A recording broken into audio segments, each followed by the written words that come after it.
Good evening. Change of pace for tonight. I was going over Hamlet, watching Hamlet with Dana, and also listening to continuing with Graham Hancock in Fingerprints of the Gods. You mentioned Hamlet's Mill and all of the astrological, astronomical things, and about Hamlet being, some people think, about a changing of the world order of an epoch. Everyone's dead at the end of Hamlet, but somehow cosmologically, it's about the end of an era, an end of a culture. That made me think of Nietzsche.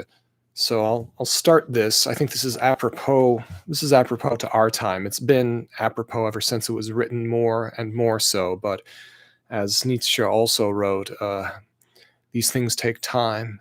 Even the light of the stars take time. And at the time he wrote this, he said things along the lines of, "This news is still furthest than the light of the furthest star." From some people, to some people, these thoughts never arrive. Those with ears, let them hear. From Also sprach Zarathustra. I may go back and forth between the German, but not that much. After Zarathustra spoke these words, he looked at the populace again and fell silent. "There they stand," he said to his heart. "There they laugh. They don't understand me. I'm not the lips for these ears. Must they first have their ears smashed so they learn to hear with their eyes? Must one rumble like drums and preachers of penitence? Or do they believe only one who stammers? They have something they're proud of. But what do they call the thing that makes them proud? They call it culture. It distinguishes them from goat herds. Therefore, they don't like to hear the word contempt applied to themselves, and so I shall address their pride. And so I shall speak to them of that which is the most contemptible, and that is the last man." And Zarathustra addressed the populace thus: "It's high time for man to set a goal for himself. It's high time for man to plant the seed of his loftiest hope. His soul is still rich enough for it, but someday this soul will become poor and tame, and no tall tree will be able to grow from it anymore. Woe! The time is coming when man will no longer shoot the arrow of his longing out over other men, and the string of his bow has forgotten how to whir.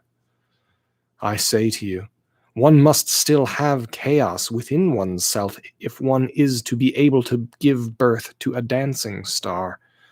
I say to you, you still have chaos within yourselves.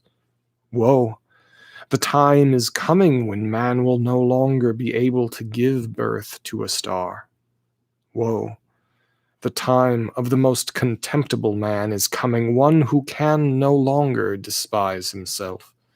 See, I show you the last man. What is love? What is creation? What is longing? What is star? The last man asks and blinks. The earth has become small then, and on it hops the last man who makes everything small. His race is as hard to exterminate as the cockroach. The last man has the greatest longevity. We have invented happiness, the last men say, and they blink. They have left the regions where life was difficult, for they need warmth. They still love their neighbors and rub up against them, for they need warmth. To fall ill or show mistrust they count as sinful. They go about cautiously. Only a fool would still stumble over stones or people. A little narcotic now and then, it gives pleasant dreams, and finally a lot of drugs for a pleasant death. They still work because work is a pastime, but they make sure that the pastime doesn't strain them. People no longer become poor or rich. Both are equally exhausting. Who still wishes to govern? Who still wants to obey? Equally exhausting. No shepherd, and one flock. Everyone wants the same thing. Everyone is equal. Whoever thinks differently goes voluntarily to the madhouse.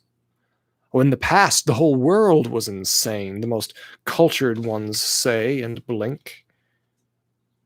They are clever and know all that has ever happened. Thus, there's no end to their mockery. They still have disputes, but settle them quickly, otherwise it upsets their stomach. They have a special little pleasure by day and another one by night, but they look out for their health. We have invented happiness, the last men say, and blink. And here ended Zarathustra's first oration, which is also known as the prologue, because at this point he was interrupted by the joyful shouts of the multitude. "Give us this last man, O Zarathustra," they called. "Make us this last man, and you can keep your Ubermensch." And all the townspeople hallooed and clicked their tongues, but Zarathustra became sad and said to his heart, "They don't understand me. I'm not the lips for these ears. I have probably lived in the mountains too long. I have listened too much to brooks and trees. Now I speak to them as to goatherds. My soul is as steadfast and bright as the mountains in the morning, but they think I'm cold, a mocker with frightening jokes, and now they'll look at me and laugh. And while they laugh, they still hate me. There is ice in their laughter." So that's something that is often discussed but rarely looked at in detail. I remember Jordan Peterson in some lecture or other mentioning about there is ice in their laughter. The whole idea of they have invented happiness, is very, very prominent today. The idea that everyone is equal, the entire whole, all of mankind was crazy in the past. The smugness. It's very apropos, and it's not so much that this was prophetic, but that there is a certain pattern to the life and death of cultures. I am the kind of person who has great sympathy with all of these people who say that Western civilization is a great thing.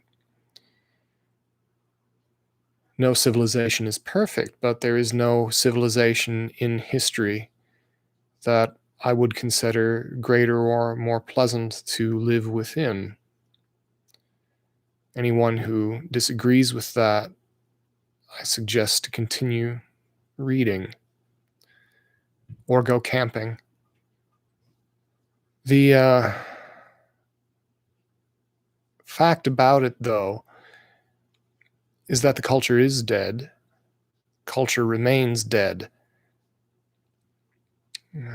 Western culture is dead. Long live Western culture. There are the stirrings of new things, which I've been obsessed with for since I was 17, I think. And this is the glimmer of hope, but as the light of the stars, these things take time. To put it in terms of religious belief, although it's most perceptible in art, in terms of religious belief, I would say that of my religion, I do not understand it. And if I am lucky enough to have grandchildren, they will be the ones to explain my beliefs to me.